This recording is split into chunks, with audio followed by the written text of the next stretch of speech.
Hey guys, how's it going? It's Python. Welcome back to some more Haikyu Fly High.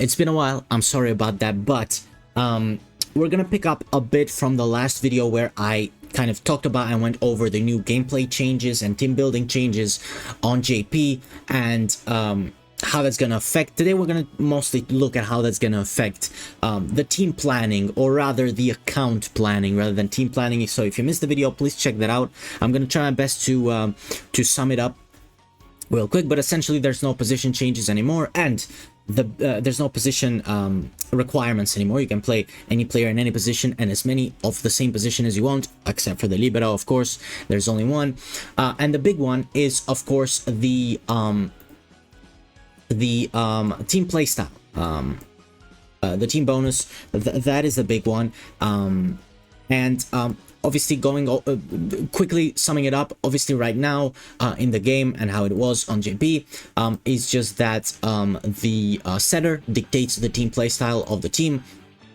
and whatever team playstyle the setter has, whether it's quick attack, power attack, block or receive, that's the playstyle of your team. However, now depending on the number of players you have with a playstyle, that's what dictates your team's playstyle, and they've added a quote-unquote fifth playstyle, which is nothing, right? So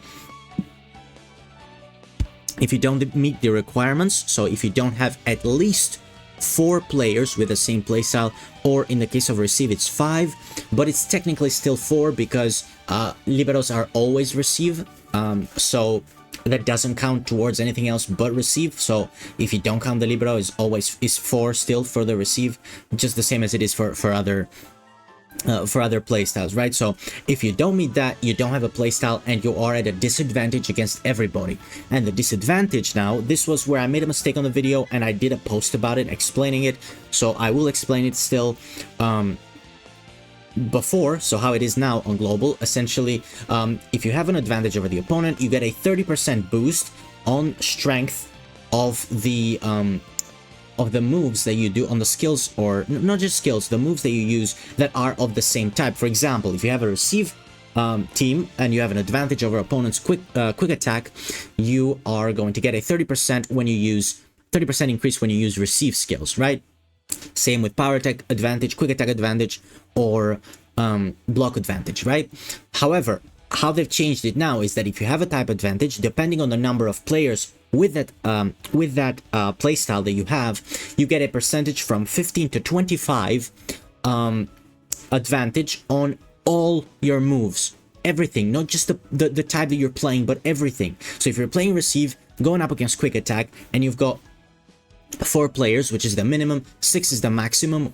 Well, with receive it's 5 to 7 because the libero counts, but you know what I'm saying. At maximum, if you have a full receive team, you can get a 25% strength increase in everything: receive, block, quick attack, power attack, and I believe serve, set, and save as well. So this is massive, right? This is incredible. The advantage is so much more important now and cannot be overlooked, and this is why we're going to take a look at. Now listen, these changes are going to come, hopefully anyways, are a long way away from coming on global, right? Hopefully. I really hope they don't rush it, and hopefully we have everybody, even if they want to change the order or whatever. Hopefully we should have everybody up to SP Kuro in order to kind of plan around it and see where we are, because I will be honest with you, I started playing like a month ago. I'm not really playing too much on JP, to be honest with you, but yeah, it is brutal for new players. Like, this new change that they made is very tough for new players. So it requires you to have a lot of players on your team, because you obviously want to build 4 teams with an advantage in order to have the advantage. You don't need 4 teams, it's not necessary, right? And I'm not talking about 4 different teams, right? I'm talking about 4 teams with each playstyle, which is why a lot of characters that have multiple playstyles are so good. And these are what we're gonna look at. I'm just gonna go over some teams that people are looking to build, maybe that I'm personally was going to look to build, and we're going to take a look at mostly some units that are, some characters that are going to come out that are UR or SP that are really, really valuable, that gain value or that lose value now after these changes. So really quickly, I would like to go on the team builder again and show you guys, for example, this Shiratorizawa team. So this is another thing that I wanted to talk about. Listen, before this, I will say this will take a while to come. I didn't finish that I started before, but this should take about, like, I would say, like, if we get a new character every 2 weeks, this should take about like 7-8 months. I feel like maybe more. I don't know, maybe more. For the change to come. So listen, if you're not like planning on playing this game long term, if you just want to enjoy yourself, take it one step at a time for sure. Don't worry about it. This video is not for you. Just enjoy the game. That's the most important thing. But for me, I like planning. I like looking ahead. I like trying to strategize and build the best account that I can, because that is what you have to look forward to now. Building an account, not just your team. So this team, for example, that I have on the screen right now is a team that I was planning on building at a certain point on my main account. And of course, here you could go for Komori and Saksa, and we're going to talk about that in a moment. But the thing is, after the playstyle changes, you don't have a playstyle. So you can see here on the synergies, on the builder, on team builder, again, I will leave a link to it in the comments.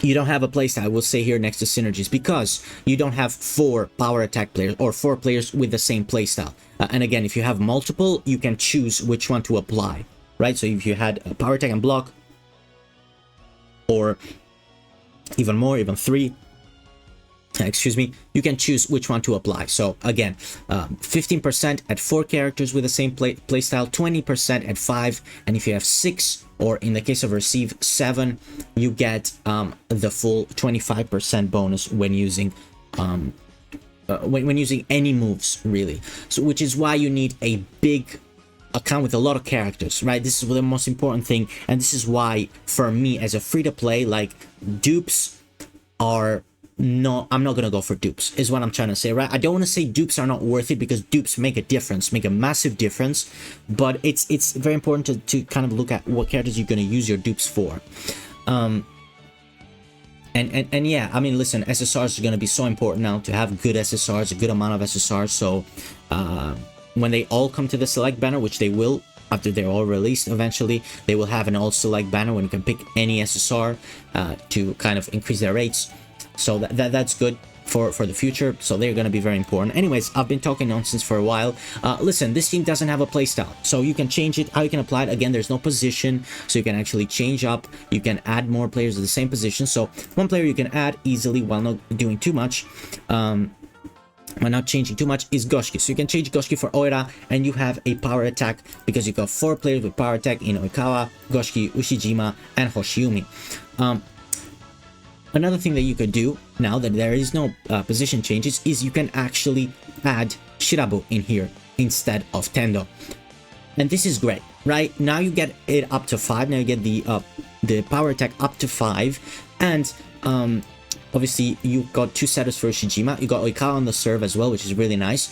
Now the reason why you don't go for 6 for power attack, for example, if I just go to another wing spiker, let's get Saksa in there, because I want to get an example with him as well. The reason why you don't do this is, yes, you're going to get 25%, but now you don't have a blocker. You only have Hoshiumi as your blocker, so you definitely want Hirogami in there, or somebody else, right? You definitely want a blocker. This is just an example, and you want to kind of like put these so that they rotate together. Oikawa on the serve, as I said, and then you can also have Shirabu and Ushijima's combo together as well, while still keeping the Shiratorizawa team bond. Obviously, you could go for Saksa and Komori here. This would be really, really good, really strong, while still keeping the power attack at 5. Listen, I'm not going to give you everything. The point is, right, this is very good as a power attack team, but the issue is, right, with Ushijima and Oikawa, or, for example, with the twins, right, is that they have one playstyle, and that is quick attack, and that is quick attack. So if you want to play something that's not quick attack, right, here we don't have a playstyle, you have to play around with it, right? But if you want to play a playstyle that's not power attack, you either have to put these guys away, like swap them out, or you're gonna have to compensate and have your entire team, the rest of your team, the entire 4 positions, be quick attack, if you want to have these 2 and keep those 2. And listen, you can compromise for Shijima, for sure you can. He's a very good unit. If you get dupes for him, you can compromise and keep him in the team, even if he doesn't have an advantage. However, there are a couple of units that have multiple playstyles, right? And a lot of them have the same, but there are a couple that have different playstyles, that have a lot of playstyles. For example, this Fukurodani team right here, this also doesn't have a playstyle, so you're gonna have to change things up. Obviously, the position helps you. So if you put the Fukurodani middle blocker here, you actually activate the block playstyle, which actually, in this case, doesn't make a difference, right? Except for, obviously, the advantage only applies when you have the advantage, right? So if you go up against somebody that you're at a disadvantage, they're gonna get the advantage. And if you go up against somebody that you don't have advantage or disadvantage, nothing's gonna happen. This is not gonna matter. Of course, you need a playstyle, because if you're not at a playstyle, as I said before, you're always at a disadvantage. So you need a playstyle. So this one isn't really gonna make a difference if you had block or if you had power attack, right? Like you're still gonna increase everything. It's not like block is gonna increase, right? So it doesn't really matter in that sense. So you don't have to make a block specific team. Like the team that you have a lot of block units, obviously the block playstyle is going to be better. It's going to be better for you to buff blocks and everything, because everybody's going to have a block, but you don't have to focus solely on that. You can do something like this when you're still using these two and have a block team. But again, it's you kind of, in my opinion, want 4 teams. Now, obviously, one of them is going to be your main focus. And it's going to be a lot better than the others, and the others you kind of I feel like don't want to neglect. So I kind of want to talk about 3 to 4 units that I think are so important to get your hands on. The most important one by far is Hoshumi, in my opinion. He's got 3 playstyles, which is the most out of anybody. He's got power attack, block, and receive. In my opinion, he's a must-have. So good going forward, so good even before all this. He's just a good unit in general. The fact that he can do anything, everything, he can play in 3 teams and have the advantage, and yeah, he's a good unit. And the one thing that I would say is, for example, if you go back to Team 1, yeah, and you kind of want to build, let's say you don't have Hoshumi, right, and you kind of want to build a block team, right? So let me just put like some random blockers in here, like Tsukishima and Aone and Tendo, right? So let's say you've got the block with these 4, and you're carrying these 2. The issue with this team is that you don't have a receiver, except for Komori. This is the problem with this team, that you don't have a receiver. And the kind of problem is the same with a receive team. So if you want to go for a receive team, for example, again, you can have like other units in here. I'm just saying, if you want to have a receive team, this Bokto actually doesn't say here, but he does have a receive. He has a power attack and a receive. So yeah, for example, if you want to go for a receive, I'm kind of losing track here. I'm just going randomly, right? So this is a receive team. You would have the receive bonus. It doesn't say it because Bokto is not a receive in here, but he is a receive. Trust me, please. I promise you he is. But like, I don't know. I'm just making it up, right? Receive 5 because Komori counts, obviously, but you need at least 5. That's the minimum, but it's technically still 15%, right? This is the problem here, is that you don't have a blocker, right? It's kind of similar. So somebody that has both receive and block is massive, and that's why Kura is here as well.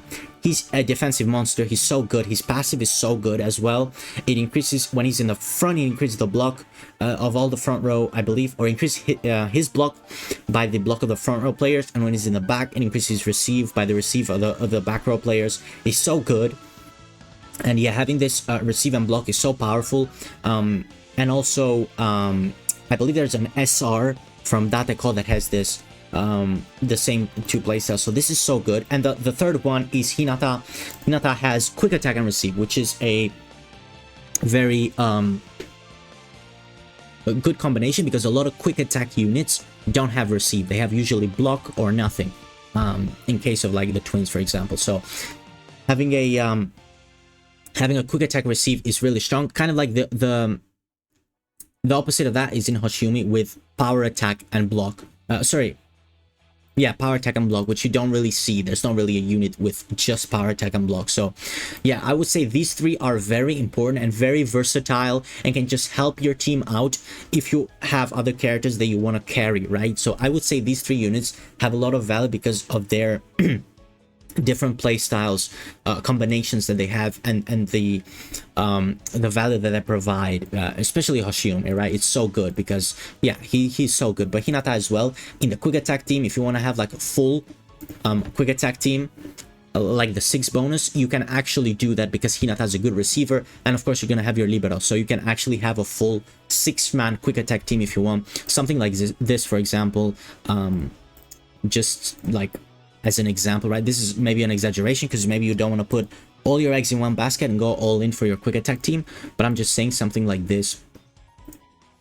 So we go Kageyama here, and then we would go for a couple more. So it's Kishima, who's a very good attacker. It's not a great blocker, but he's a very good attacker. And then whatever.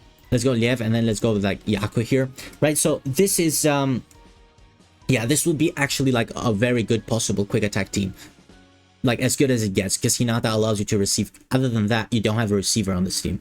So that's just an example. The same, you could build multiple examples for Kuro, for Hashime as well. Hashime, there's more examples because he's got 3 playstyles. So I would say that those 3 units are the 3 to keep an eye out for sure going forward.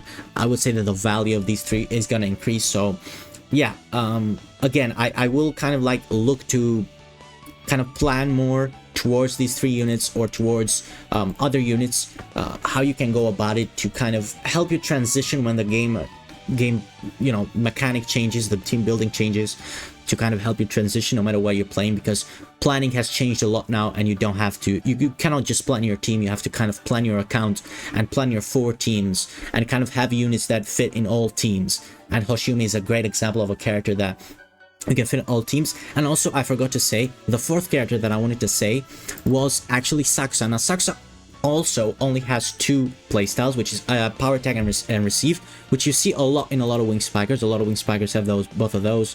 I believe he does. Yeah, he does. As I said before, this Bokuto does have them. He has power attack and receive. I don't know if he has serve, I don't remember, but he definitely has power attack and receive. But the reason why I said Sakusa, right, is because you can carry him in a block team, or in a quick attack team, because obviously you're not going to have a lot of receive units, no, sorry, he's not a block type, right? So you, what I'm saying is, in a block team, it wouldn't be bad to carry him, because if you have comedy as well, if you have comedy, their bond gives you 20% receive. So even if you're missing players with receive skills, which it's better to have them, even if you are missing players with receive skills and your rest of your team is a block team, right? Sakusa has a receive himself, and it also, with comedy together, they buff the receive of everybody. So in the block team, they actually work really well. So he's kind of like a 3rd mention there, even though his two playstyles are quite common for players with 2 playstyles. Power attack and receive go well together. There's a lot of units with that combination, and also with quick attack and block, right? So yeah, these 3 characters for me get a lot of value. Anyways, I've been talking too much. I kind of want to do like an account kind of just to around these 3 and getting the best out of these 3. So that would be interesting to see in the future. And I feel like if you are like thinking about maybe starting a new account, a backup account or something, I feel like this would be quite fun to do. Thank you for watching, and yeah, I'll see you next time. Goodbye.